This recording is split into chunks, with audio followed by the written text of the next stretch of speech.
G'day viewers. Recently I've been getting asked quite a lot about how we carry water when we go away. So I thought I'd take this opportunity to take you for a walk around my camp and show you exactly how we carry our water when we go away camping, both for short trips and for longer trips. So come with me and we'll show you how we do it. So the first and easiest place to carry water for us when we go away is in this 90 litre water tank underneath the caravan.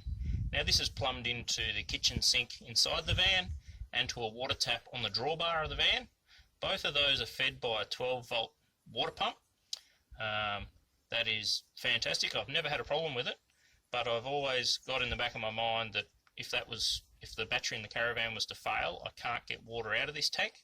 So I have the ability in this caravan to plug the car in to the drawbar, even if there wasn't a battery in the van, and power the caravan from the vehicle, which allows me to then run the water pump.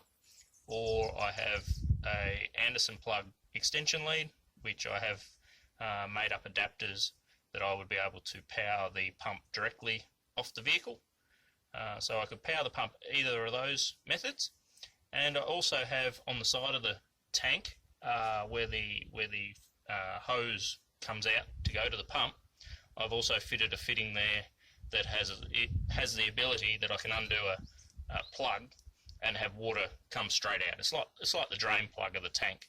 So if I was really desperate to get water out of this tank and 12 volt wasn't available, or the water pump failed or whatever, I do still have the ability to undo that drain plug, and I can put a bucket under here and easily catch the water and utilise the water. So that's my first storage of water, 90 litres underneath the caravan here. Come with me, I'll show you where else I've got water hidden.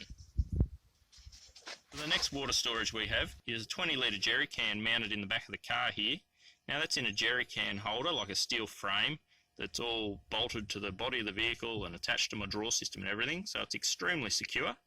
And that's tucked way in the back behind the fridge where I can't really get to it. So I've simply ran a hose out, and that's it here, just clipped up on the side.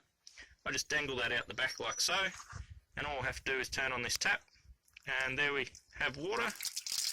Now that's gravity fed, so there's no 12 volt pumps involved or anything like that, so nothing can go wrong with that water source. So that's the water we use when we're out on the tracks with just the vehicle. So the next very simple idea to conserve water when you're away is to simply carry a bucket. A bucket is the simplest method to conserve water. So what we do when we're just away for a weekend is as simple as put that below the tap here where we're always washing our hands when we're at camp, and you catch the water, and then obviously the water's not that dirty, you can continue to wash your hands in the water in the bucket. Or often you camp near a river or a water supply of some sort, be it a tank or whatever. Go and fill the bucket up out of the river, out of the water tank, or wherever you can get water from. Sit it here, and every time you come around to wash your hands in the bucket. You're using the same water over and over, and you're not wasting water washing your hands. That is one of the simplest and easiest methods to conserve water when you're away. There's another couple of tips I've got for how to have enough water when you go on those longer trips without actually carrying it in your car or caravan. So come with me. I'm going to grab a beer out of the fridge, and I'll tell you another couple of tips.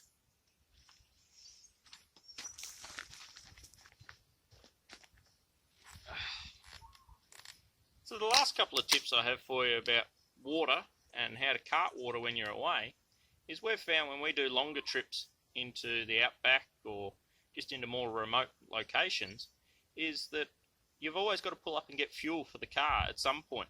So whenever we pull up for fuel, we buy a pack of water, whether it's in the water bottles or one of those, you can buy them in the cardboard flask sort of a setup.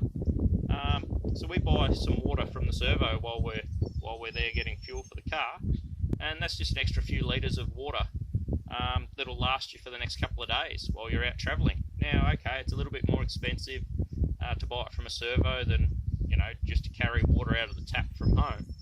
But think of all the weight that you're saving and the space that you're saving too, not having to actually cart that in your vehicle or on your caravan or camper. So that's what we've always done for our longer trips, is 90 litres in the caravan, 20 litres in the back of the car. I've also got the ability with the jerry can holder on the back of the car of putting another 20 litre jerry can of water on the back of the car. If we do that, we usually fill that one from a river or a tank or wherever we can get water from when we're travelling, and we purely just use that for washing our hands and stuff like that around camp or when we're out on the tracks. But yeah, we find that if you just grab bottles of water when you're filling your car with fuel, because usually you can only go a week or so before you have to get fuel for your car anyway, so you've really only got to carry enough water to get your family through until the next time you've got to fuel the car. And we find that's the easiest way to do it. Also, if you buy your water in those small water bottles from the servo, after you drink them and empty it, keep a couple of them, and you can fill the water from your caravan or from that tank in the back of your car, fill them back up, and they're very convenient to throw back in the fridge so that you have cold water on hand all the time. You don't necessarily want a great big 2 litre bottle in the fridge to take up all the room in your fridge of cold water, but those, I think they're 300 ml or so water bottles, they're very convenient size, very easy to throw in the fridge at any time, and you just make sure you got 1 or 2 of them in, and when you pull them out, you throw another one back in, you've always got cold water. So it's fantastic in those hot locations. So that's the way we do it. I'm not saying it's perfect for everybody, but that's the way we get by. And yeah, 90 litres of water underneath the caravan, 20 litres in the back of the car is quite fine for myself, my wife and our child to go away for 2 weeks and not have to worry about water at all. So yeah, that's the way we do it. So cheers. I hope that helped you a bit.